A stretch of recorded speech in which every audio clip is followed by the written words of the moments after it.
Por segundo año consecutivo se entregaron los resultados de la prueba CINCE durante el mes de marzo y se ha hablado de resultados históricos en cuarto básico. De eso queremos hablar, adentrarnos un poco más en las pruebas de matemáticas, de lenguaje, cómo está la situación de esta región con el resto del país.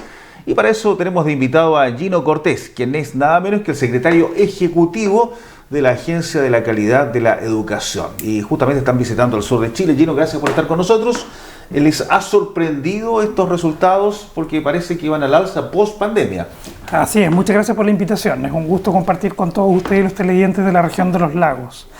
Mira, sí, yo creo que en esta aplicación del CINCE hemos tenido varias novedades. En primer lugar, que después de la baja de la pandemia que experimentamos a nivel nacional, tanto en el promedio nacional como en la región de los lagos, tuvimos una baja importante en lenguaje y matemática en cuarto y en segundo medio. El año pasado ya veíamos cómo estos aprendizajes se comenzaban a recuperar, hablábamos de los primeros brotes verdes, y al mismo tiempo vemos hoy día cómo en cuarto básico hay una recuperación que ya alcanza o en muchos casos sobrepasa los niveles prepandémicos.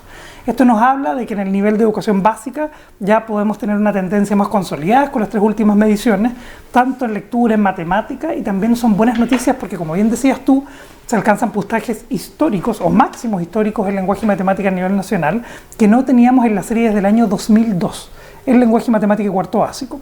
No sucede lo mismo en sexto básico y en segundo medio estamos con una recuperación a medio camino en donde se veían brotes verdes, pero todavía no se alcanzan los niveles prepandémicos.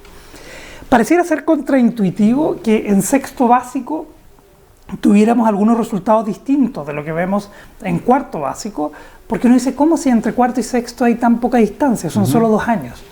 Y tiene una explicación bastante lógica, y es que los niños de sexto básico estaban el año 2022 en cuarto básico, que fue la generación que rindió el primer CINCE post pandemia, en donde veíamos una baja de 10 puntos en matemática. Entonces, esa generación bajó 10 puntos en matemática respecto de la medición anterior, y luego en sexto básico baja 6 puntos. Ahora, también recordemos que esta generación, el año 2020, el año de la pandemia, estaba en segundo básico. Por lo tanto, es que también ahí esperábamos que ellos aprendieran o tuvieran aprendizajes fundamentales como lectura, comprensión de la lectura, lo que es bastante más normal, ¿cierto? Y podemos entonces entender de mejor manera este fenómeno sin perjuicio de que hoy día hay que poner mayor énfasis en la generación que hoy día está en séptimo básico, porque es una generación que tuvo menor exposición a los tiempos de clase, lo que hace que esté más afectada por las condiciones de la pandemia. Eso mismo es decir, todo lo que significó la pandemia sin duda fue un periodo muy difícil para la educación.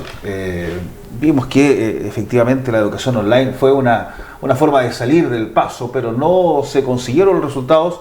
Tampoco estaba la tecnología, sobre todo en zonas como la región de los lagos, la geografía. Usted, me imagino, se acordará de la profesora arriba del techo buscando señal. ¿Qué aprendizaje quedó de aquello con los resultados de una prueba que debe tomarse todos los años y comparativamente hacerlo, digamos? Porque a alguna gente no le gustan las comparaciones, pero es necesario medir, sin duda, ¿no? Sí, sin duda. O sea, nosotros somos la agencia de calidad que fue creada para medir y para evaluar el sistema educacional chileno y la evolución de este mismo. Ahora, hay que tener muy claro que la medición en sí misma, solo para tener un resultado y para generar competencia, no necesariamente va a provocar mejora en el sistema educativo. Desde nuestro punto de vista, la medición tiene que servir para poder tomar decisiones pedagógicas que promuevan la mejora educativa. Desde ahí es que también decimos fuertemente que el CINCE o el puntaje del CINCE y la calidad de la educación es mucho más que el puntaje del CINCE. Es importante, por ejemplo, la salud mental de niños y niñas, la autoestima, la motivación escolar, en fin, una serie de... Pero eso no se mide evidentemente en el CINCE. Sí, también se mide. ¿Ah, sí? También se mide, claro. Yeah. Efectivamente, se miden los indicadores de desarrollo personal y social, además del resultado del CINCE. Entonces nos da una panorámica mucho más global acerca del fenómeno de la educación en el sistema escolar. Pero yendo al punto de los aprendizajes de la pandemia, yo creo que es vital, y lo dicen también los resultados y la evidencia, que el primer gran aprendizaje es que uno valorizó mucho más la presencialidad y que la escuela hace una gran diferencia en el aprendizaje de niños y niñas. Aquellos establecimientos que tuvieron un periodo de tiempo muy prolongado sin clases tuvieron menores resultados. Aquellos establecimientos que tuvieron mayores niveles de asistencia de los estudiantes también hicieron una diferencia de hasta 10 puntos en el CINCE versus aquellos que tenían un menor nivel de asistencia. O sea, que el alumno esté en la sala con el profesor al frente genera un mayor aprendizaje aparentemente con estos resultados. Y uno se pregunta también, por ejemplo, ¿por qué en matemática los resultados son más bajos? Porque sabemos que el efecto de la sala de clases en matemática es mayor que lo que sucede en lenguaje. Y es mayor porque el lenguaje, en primero y segundo básico, a lo mejor con la exposición de la familia, con la lectura de los diarios, con los medios de comunicación, se familiariza mucho más con el lenguaje. Pero la matemática requiere de la mediación de alguien que ayude a los niños a comprender, por ejemplo, las operaciones básicas, las fracciones, las divisiones, las multiplicaciones. Desde ese punto de vista, consideramos esencial en el fondo que dentro de los aprendizajes de la pandemia esté la asistencia, la valoración de la presencialidad y la valoración de la interacción. Y es vital no solo para la pedagogía, sino también para la salud mental. Fíjate que es un dato muy interesante que nos entrega el CIMSE y lo corrobora fuertemente un estudio socioemocional que hicimos con la OCDE, donde se nos dice que los estudiantes de 15 años tienen más del 42% una baja valoración o una baja satisfacción con la vida. Y eso significa que nuestros estudiantes de alguna u otra manera se han visto fuertemente afectados, los estudiantes adolescentes, y que naturalmente afecta también el proceso de enseñanza y aprendizaje. Ahora, la relación justamente de resultados en el CIMSE, cuarto básico, sexto básico, segundo medio, que es donde se toman esos cursos, ¿cómo está entre los colegios públicos, los particulares subvencionados y los particulares, 100%? Porque esa diferencia se nota sobre todo en la PAES. Sí. Cuando se ya va a entrar a la universidad, las brechas, incluso post pandemia, aumentaron. ¿Cómo está en estos niveles que estamos hablando de educación básica y media inicial? Yo creo que es importante hacer una distinción. Para nosotros la educación básica, o sea, la educación privada, la educación particular subvencionada, pública, ya sea servicio local de educación o municipal, es importante independiente de su dependencia. Es decir, en todas esas dependencias se educan niños y niñas que son parte de nuestro país. Así es, lo que pasa es que las comparaciones son siempre odiosas, pero lamentablemente existen y es parte incluso de la publicidad de los establecimientos, de los colegios, de las autoridades. Sí, sin lugar a dudas, pero eso mismo también nos hace pensar cómo los estudiantes, o sea, para hacer comparaciones justas necesitamos hacerlas entre grupos socioeconómicos. ¿Por qué? Porque hay establecimientos educacionales subvencionados que pueden ser de grupo socioeconómico alto y otros que pueden ser de grupo socioeconómico bajo. Y el CIMSE o los resultados del CIMSE hay una determinación en torno al grupo socioeconómico al cual pertenece el estudiante. Desde ese punto de vista, respondo a la pregunta diciendo básicamente que lo que vimos en el tiempo, desde el 2002 a la fecha, es que en cuarto básico se va cerrando una brecha de grupo socioeconómico. La diferencia en el 2002 era de 81 puntos y la diferencia en el 2024 es de 49 puntos. Y la brecha se va cerrando porque los grupos socioeconómicos bajos son los que aumentan sus resultados. Ahora, si llevamos esto a las diferencias de dependencia particulares subvencionados o públicos en general, los particulares públicos de bajo nivel socioeconómico, los municipales y de servicios locales de educación pública, son predominantemente de grupos socioeconómicos bajos. Por lo tanto, hay una relación ahí entre cómo estos, si bien van aumentando sus resultados, van acortando la brecha, con los establecimientos particulares pagados de grupos socioeconómicos altos se mantienen estables en el tiempo. ¿Y cómo ha sido hasta ahora las mediciones dentro de los SLEP, que son los servicios locales de educación, que son los más nuevos, que es la administración nueva que existe para los establecimientos municipales, donde hay algunas críticas, donde hay algunas expectativas y donde también hay algunas complejidades con los propios funcionarios? Los trabajadores de los municipios son los más reticentes a los SLEP, por lo menos acá en el sur de Chile. O sea, lo que podemos reconocer es que los servicios locales de educación pública es una reforma a un sistema educacional bien estructural, es bien profunda. Por lo tanto, también creo que es responsable, desde el rol que hoy día ocupo en la Agencia de Calidad de la Educación, decir que una política educativa demora entre 5 y 10 años en tener sus efectos. El año pasado, en medio de la discusión de los servicios locales, como Agencia de Calidad decidimos hacer un estudio de impacto desde la creación de los servicios locales. Y en este estudio de impacto temprano, porque 5 años desde su implementación, vimos cómo los servicios locales han tenido un impacto positivo comparado con sus pares idénticos. Y digo pares idénticos porque esto también es comparación justa, es decir, yo puedo decir los municipales y los establecimientos que pertenecen a servicios locales de educación pública han aumentado los servicios locales, pero los municipales han aumentado poco. Pero esa comparación no necesariamente es justa porque tengo que buscar clones idénticos. ¿Qué significa un clon? Significa un establecimiento que tiene las mismas condiciones: vulnerabilidad, ruralidad o aislamiento, cantidad de estudiantes, en fin. Y buscando esos clones idénticos pudimos hacer comparaciones justas, lo que nos permitió afirmar que los servicios locales de educación pública están teniendo un impacto positivo en la educación de niños y niñas. Dicho más simple, lo están haciendo mejor que sus pares idénticos. Ahora bien, en las entregas de los resultados del año 2024, podemos ver que los resultados de los servicios locales también van en aumento, sin estudio de impacto de por medio, porque todavía no lo hacemos. Pero con esta tendencia descriptiva lo están haciendo bien, es decir, tienen un alza de nuevo. El servicio local de Yanquihue, de hecho, ha tenido establecimientos públicos que sobrepasan establecimientos particulares pagados, lo que es una muy buena noticia para la región y también para la educación de los niños y niñas. Y no es con el afán de establecer parámetros de competencia entre los establecimientos, muy por el contrario, es porque probablemente educar en contextos de vulnerabilidad es más difícil que hacerlo en contextos más favorables. Claro, y además el CELEP de Yanquihue está fundamentalmente compuesto por comunas más pequeñas, rurales, la más grande es Puerto Vara, pero ahí está Yanquihue, Frutillar, Fresia, Los Muermos, comunas con alta ruralidad, por cierto, y además con contextos sociales distintos. Si nos adentramos en el foco, vayamos a la fotografía de la región de los lagos. Estábamos viendo precisamente, independientemente de lo que es el contexto nacional que tiene que existir, que en lenguaje y comunicación, por ejemplo, en lectura, la región del 2024 tuvo un promedio de 276 puntos. El año 2018 era de 271, pero post pandemia se llegó a 266 el año 2022 y ya hay una recuperación en el 2023. Ese es un elemento importante. Y respecto al nivel de aprendizaje, adecuado un 45%, elemental un 28%, insuficiente un 25%. Eso significa que un cuarto de los estudiantes de la región en esta prueba no alcanzan la suficiencia, ¿no? Así es. Claro, cuando hablamos de esos niveles, para quienes nos están viendo hoy día desde sus casas, en la educación se clasifican los niveles de logro de los estudiantes en estos tres niveles. Nivel insuficiente quiere decir que un estudiante no alcanza lo mínimo que se requiere para su nivel. Nivel elemental es que alcanza con dificultades y nivel adecuado es lo que se espera que aprenda para ese nivel. Cuando hablamos de estudiantes en un 25% en nivel insuficiente, estamos hablando, como usted bien dice, de un cuarto, es decir, 1 de cada 4 niños no aprende lo que tiene que aprender en ese nivel.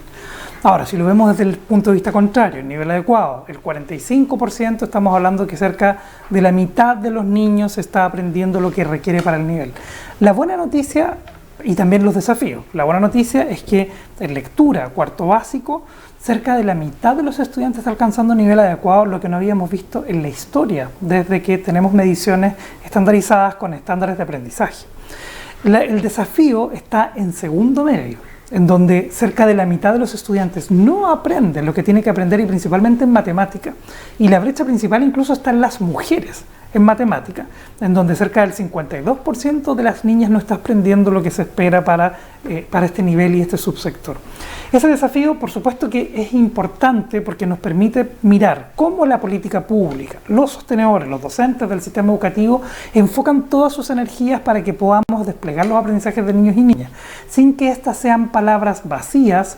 Yo creo que es importante también mencionarlo porque en Chile y en la región de los lagos se ha demostrado que los niños y niñas y los docentes y directivos pueden impulsar aprendizaje, que es parte de los propósitos de nuestra institución también. Claro, los resultados que estábamos viendo eran de cuarto básico en la región de los lagos. Así es. En comprensión, en lenguaje, comunicación y comprensión lectora. Es decir, por eso a mí el detalle que me importa, y que yo creo que mucha gente tiene que importarle también, o sea, hay una importante cantidad de niños que no comprende lo que lee, fundamentalmente.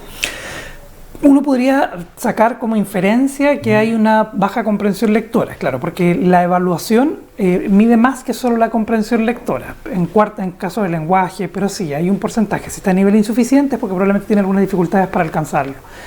Pero en este sentido yo preferiría quedarme con el vaso medio lleno, pensando en cómo desde el año 2002 a la época no habíamos logrado puntajes tan altos en cuarto básico. Me quedaría con cierto nivel de alerta en el caso de los niños de sexto básico, que en matemáticas no han logrado repuntar ni alcanzar los niveles prepandémicos. Lo que nos dice es que esa generación tuvo menor tiempo de exposición a las clases, los aprendizajes fundamentales, y hoy día hay que poner atención y acompañamiento. Y en segundo medio, fíjese bien, no es solo para esta generación. yo creo que el llamado de atención es para todas las generaciones de gobiernos que desde hace más de 20 años hemos tenido resultados similares en segundo medio. ¿Qué quiere decir esto? Que las políticas educativas han estado principalmente enfocadas en educación básica y en lectura, y en educación media han habido pocas políticas educativas. Sin querer o tener la intención de culpar a un gobierno en particular, creo que es importante darle estabilidad al sistema para que las mejoras alcancen a llegar a segundo medio, de alguna forma poniendo ciertos programas de apoyo que trasciendan gobiernos, políticas de Estado más que políticas de gobierno, de modo que podamos ver el impacto en los estudiantes de 15 años. Ahora vamos a hacer el foco justamente en resultados de matemáticas segundo medio, por ejemplo. Nivel adecuado, solo un 15%, prueba del año 2024, ese es el contexto. Elemental, un 28%, y la de insuficiencia, casi un 57%. A eso me refiero. O sea, estamos pisando el 60% de la insuficiencia de matemáticas en segundo medio. Así es. Pero fíjese también en los resultados de los años anteriores. Que esto es después de la pandemia. Yo creo que aquí en la región de los lagos lo que vemos es que ha tenido una dificultad también para poder recuperar los niveles prepandémicos. Pero si miramos los resultados desde el año 2015, 16, 17... Acá el que aparece, que tengo el de 2018, por ejemplo. 2018. Era de 260 y el 2024 fue 251. Claro. O sea, no se recupera ni siquiera los niveles previos a la pandemia. Y claro, y post pandemia se llegó a 248, 249 y ahora se subió un par de puntos solamente. Claro, entonces si uno mira ese gráfico, lo que ve básicamente es que es como tuvo una baja después de la pandemia y tuvo una recuperación a medio camino, como que todavía no se alcanza el nivel prepandémico. ¿Cuál es la explicación técnica para eso, de acuerdo a ustedes? Yo creo que es importante considerar que la generación de segundo medio es una generación de adolescentes que a nivel mundial se ha visto más afectada por la pandemia. La adolescencia tiene ciertas crisis naturales que, imagínense, con estudiantes que requieren de interacción, tienen que estar encerrados en la casa, por una parte. En segundo lugar, también esta crisis de salud mental que ha afectado a nuestros estudiantes adolescentes, en el caso chileno, ha afectado la convivencia escolar. No por nada, los invito a recordar que antes de la pandemia no teníamos los mismos conflictos que estamos viendo, que están reportando los profesores después de la pandemia. Problemas de convivencia escolar, problemas de agresiones entre estudiantes, de agresiones entre apoderados. Cómo esto ha ido aumentando o cómo aumentó después de la pandemia fue significativo respecto a los niveles prepandémicos. Creo bien, sí, dando una mirada positiva, que esto se ha logrado ir revirtiendo. Las comunidades educativas han tenido rápida capacidad para ponerse de acuerdo, pero existen ciertas dificultades en segundo medio asociadas a la dificultad misma de este nivel que hoy día podemos ver y que está viéndose traducida en los resultados que usted está comentando. De todos los resultados que pudieron conocerse este año, que se estima por segundo año consecutivo se dan en marzo, que eso también tiene una significancia para la preparación que puedan hacer los apoderados y también los profesores, sobre todo durante el año, la planificación. ¿Qué es lo que más les llamó la atención a ustedes como agencia? Yo creo que nos llamó profundamente la atención que hayamos tenido dos alzas sistemáticas. Si vemos la serie completa desde el año 2002 hasta la fecha, en el año 2008-2010 habíamos tenido dos aumentos, pero el primero fue significativo y el segundo no. En términos sencillos, es como que hubiésemos tenido solo uno, el segundo fue una tendencia. Ahora tuvimos entre el año 2022 al 23 y del 23 al 24 dos aumentos significativos, lo que habla que evidentemente hay una intervención a nivel estructural, que el sistema educacional chileno tiene la capacidad de recuperarse, que las comunidades educativas se han fortalecido y han reaccionado después de la pandemia, y que las políticas educativas funcionan mejor y funcionan con foco en educación básica, pero que en educación media sigue existiendo el desafío porque también es más difícil entregar, o sea, los niños de educación, perdón que lo diga de manera tan coloquial, pero usted le entrega una instrucción a un niño de cuarto básico y el niño la sigue. Es más fácil que siga la instrucción. En segundo medio hay mayores complejidades como las que hemos explicado después de la pandemia que hacen más difícil.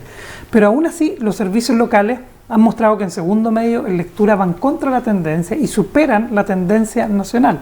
Entonces de alguna manera lo que estamos haciendo en la Agencia de Calidad es mirando qué hicieron de distinto para romper con la tendencia nacional en el caso de segundo medio en lectura. ¿El tema del respeto hacia los profesores en la media tiene que ver con aquello? ¿Puede influir el que se le crea más al profesor en la básica? El profesor en cuarto básico para un niño es la autoridad máxima, es a quien respetar, etcétera, y en la media cada vez menos eso. Por los conflictos que hemos podido ver públicamente en muchos lados. Sí. Usted me está llevando como a un camino un poco más complejo, como más reflexivo. Podemos usar la evidencia para levantar algunas hipótesis. Que imagino que ustedes dentro de la agencia lo hacen también, digamos. Sin duda. Una cosa es el dato frío, claro, duro, pero eso tiene que tener alguna explicación o algunas motivaciones también. Sí, o si no el dato simplemente es un número, si no tiene una historia. Pero permitiéndome hacer, o accediendo a esta invitación que usted me hace, quiero dejar muy claro que en el fondo esto no es una evidencia, sino que más bien es parte de la reflexión de los resultados. Claro, una opinión probablemente personal, pero con una persona que tiene experiencia suficiente a estar de secretario ejecutivo de la Agencia de Calidad de la Educación. Sí, sí. Yo creo que hay un fenómeno a nivel social o a nivel sociológico que ha sucedido no solo en Chile, sino que en la mayor parte de las sociedades occidentales del mundo, que es la relativización valórica por una parte, es decir, los valores no son lo mismo que lo que eran hace 2 décadas atrás, y eso también está permeado por las creencias espirituales, o por ejemplo, cómo las creencias religiosas han influido en la autoridad que tenía, por ejemplo, las iglesias en algún minuto. Esa relativización valórica ha afectado de alguna u otra manera nuestra concepción social en las culturas occidentales. Y por otra parte también lo que uno podría denominar como la autoridad del docente, que también se ha visto afectada, una parte por la creencia valórica, pero también en otro sentido porque socialmente en el fondo se le ha quitado cierto valor considerando las demandas de niños, de las demandas de los apoderados, que también han sido mayores a las que el profesor detentaba hace 20 o 30 años atrás, incluso más tiempo. Entonces creo que es necesario devolverle el rol de autoridad al docente para que de alguna u otra manera esto también pueda tener como un mayor nivel de control dentro de las normas de respeto que usted también menciona. Y la pregunta del millón, con los resultados en mano que analizan ustedes, que entrega la agencia, ¿se están efectivamente generando acciones, remediaciones? ¿Se está los planes y programas adaptando un poco también a lo que dicen los resultados? ¿O sigue siendo un dato frío y duro solamente? Mire, yo creo que sería muy injusto si no dijera que sí se hacen cosas, y también lo digo desde la experiencia. Yo llevo trabajando en la Agencia de Calidad 12 años, como secretario ejecutivo 2. Pero creo que los resultados siempre de alguna u otra manera invitan a la reflexión y también a definir planes y programas. Pero creo que aquí el desafío es mayor a lo que puede hacer un gobierno de turno. Insisto con esta idea. 4 años de un gobierno no son suficientes, y todos los sistemas educacionales del mundo, Finlandia, Singapur, que nos gusta hablar tanto de ellos, una de las claves que tienen es la estabilidad del sistema. No pueden cambiar los planes y programas o los planes de apoyo con cada gobierno de turno, porque si no, el sistema no tiene estabilidad. Y lo que han demostrado estos programas, y lo que han demostrado, estos resultados, es que el sistema educacional chileno tiene capacidades para mejorar, lo puede hacer, y es función nuestra, la política educativa, darle estabilidad al sistema. ¿Y siente que eso lo tienen internalizado los profesores, por ejemplo, que son los grandes motivadores, son los grandes responsables de llevar adelante una política educacional? Porque una cosa que se puede construir, pero quien la lleva a la praxis es el profesor.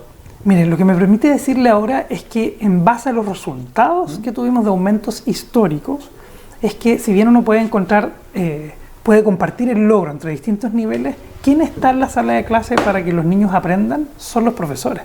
Y por mucho que nosotros tengamos una prueba, un diagnóstico integral de aprendizaje, que es muy buena, dicho sea de paso, o que tengamos un programa de apoyo al profesor, quien hace que en esta interacción sea el niño el que aprende, es el docente. Entonces yo creo y tengo bastante fe en el sistema educacional chileno, los profesores y profesoras, porque con estos resultados han demostrado que se puede. Y es parte de lo que también venimos a conversar con usted. Claro, y la medición que hacen ustedes es a los estudiantes, reitero a quienes nos están viendo, en cuarto básico, en sexto básico y en segundo medio. El tema es quién mide a los profesores, que es otro gran tema que no lo voy a involucrar para allá, pero ¿cómo se mide a los profesores? Que finalmente son los que están entregando las clases. ¿Existe un sistema también adecuado de medición de la calidad del profesor a propósito de las insuficiencias, las suficiencias para entregar una clase? Existe un sistema, pues. Exactamente. El sistema de evaluación docente. Sí. Que es una cámara de video que se va a grabar una clase, digamos. Tiene algunas complejidades el sistema de evaluación docente, que está validado también en distintas partes del mundo, y tiene también aspectos por mejorar. O sea, yo creo que nadie puede decir que hay máximas que puedan permanecer estables en el mundo. Pero en Chile existe una clasificación, niveles de expertos, y están asociados directamente a remuneraciones, que permiten que el profesor pueda ir avanzando o progresando en el tiempo. Lo que yo creo es que tenemos que mejorar también la formación inicial docente. Es decir, aquí la responsabilidad no es solo de quién llega a hacer la clase, sino también de en quién le entrega las herramientas a los docentes para hacer esas clases, y el sistema educativo de acompañar a esos profesores para que también despliegue su máximo potencial. Yo insisto, prefiero quedarme con una visión más optimista en la luz de estos resultados. No, por supuesto, sí, en el fondo es un baño de realidad también, aparte del optimismo. Y lo último, la autoestima académica y motivación escolar. Comparativamente la región con el resto del país está más baja. No por mucho, pero está más baja. 72 versus 74 lo nacional, 72 lo regional, claro está. La autoestima académica y motivación escolar. ¿Cómo le podríamos explicar a la gente qué significa eso desde el punto de vista de la medición?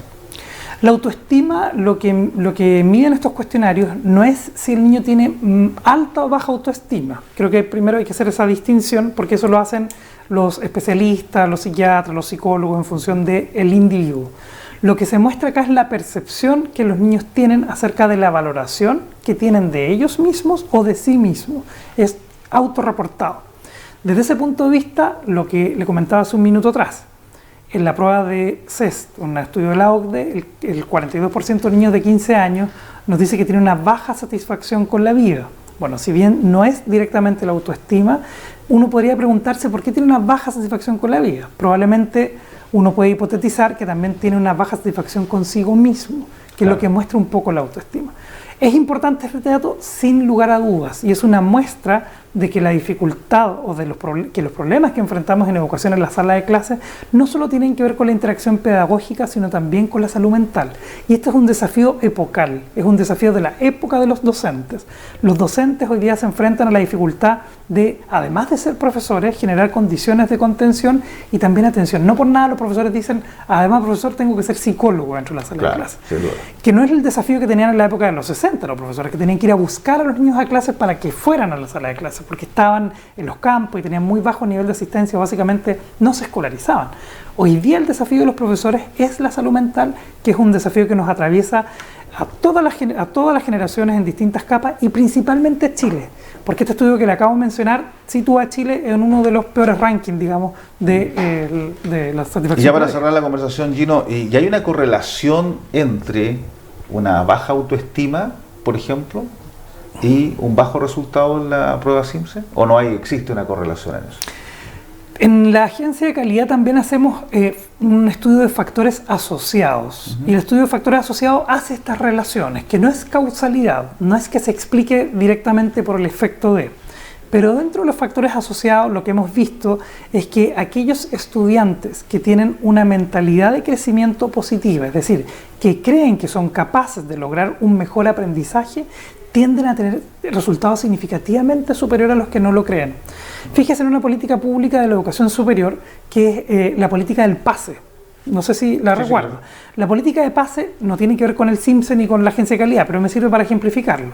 El PASE lo que hace es promover que estudiantes de alto rendimiento, pero de establecimientos educacionales más vulnerables, accedan a la universidad. Entonces, como que un estudiante que siempre se sacó 6 o 7, lo estoy ejemplificando y simplificando, no alcanzó el puntaje para entrar a la carrera de Derecho, pero dada esta política de PASE, le permite que ingrese a Derecho. ¿Por qué? Porque lo que dice, si a este estudiante siempre le fue bien, lo más probable es que replique esa conducta en la carrera. El desafío no por la prueba necesariamente que dio va a hipotecar su futuro. Y es por lo que usted menciona, es por la autoestima, es por la creencia de que tiene una mentalidad de crecimiento positiva que le permite acceder o mantenerse en un sistema con mayor probabilidad de éxito. Bien, pues Gino, podríamos estar hablando mucho más sobre educación, un tema que sin duda es apasionante y que cada día nos permite, a través de las pruebas, del CIMSE, de la PAES, tomar estas fotografías nacionales, regionales y detenernos un momento y ver cómo se está haciendo, cómo se podría mejorar, que es lo relevante, yo creo, de una prueba. Más que comparar si el colegio le fue mejor o peor, publicitariamente, que sí se utiliza mucho, Sin duda. es tratar de tomar esta fotografía, imagino yo, para tratar de mejorar en el sistema educativo chileno, que todavía tiene muchos desafíos, sobre todo esta región, que además geográficamente es tan compleja, Así es. con archipiélagos acá en Calbuco, en Chiloé, donde nos ven, por cierto, muchas personas. Chiloé tiene 40 islas, Calbuco casi 20, etcétera, etcétera, etcétera. Bien, pues estábamos hablando con el secretario ejecutivo de la Agencia de la Calidad de la Educación a propósito de los resultados del CIMSE 2024, Gino Cortés. Hasta una próxima oportunidad. Gracias por la invitación. Bien, pues y junto a ustedes le decimos también gracias por la sintonía con la televisión regional, con nuestros medios asociados y por supuesto también con las plataformas de internet. Hasta cualquier instante.